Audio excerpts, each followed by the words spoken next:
Good morning.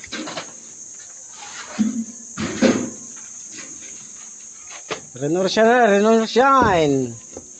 Ang aming trabaho. Para may pagkain sa pamilya nila. Sino ba yan?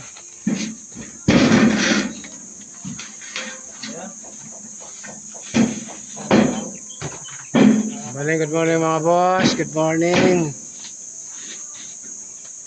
Wala ka ba ng manok yan? Toy, kung sino man nakakita ng mga manok namin nawawala, pakibalik na lang. Kaya mukha mong mamatay. Balik nyo niya kung ayaw nyo magka-gulo-gulo ang buhay nyo.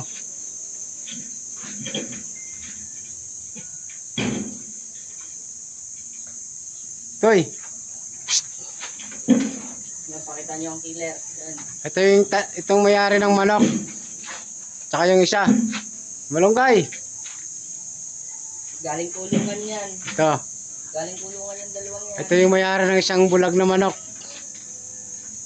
Balik nyo ng mga manok namin. Pansasabong na namin yun eh.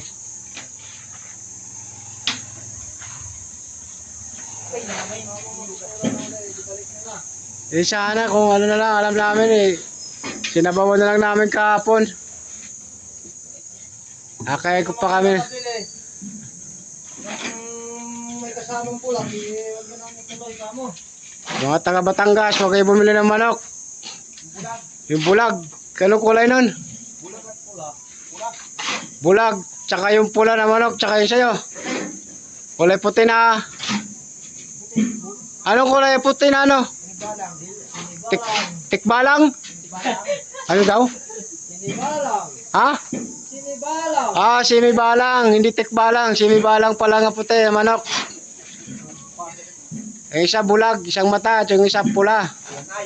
Yung ano no? O yung one eye. At saka isa bone eye. Ibalik nyo kapag nakita kayo magnanakaw. Bono yung hanapin nyo. Magnanakaw kayo. Wala kayong matino sa buhay. Kung ayaw nyo nata kumain ng kanin ha. Pakibalik nyo lang ha. Huwag kayong bibili ng manok na ninakaw. Masama yun. Makakama kayo ang makitaan. Madadamay pa kayo. Huwag ganon. Eh, nananawagan sa Batangas. Umanap namin dito sa Darasa.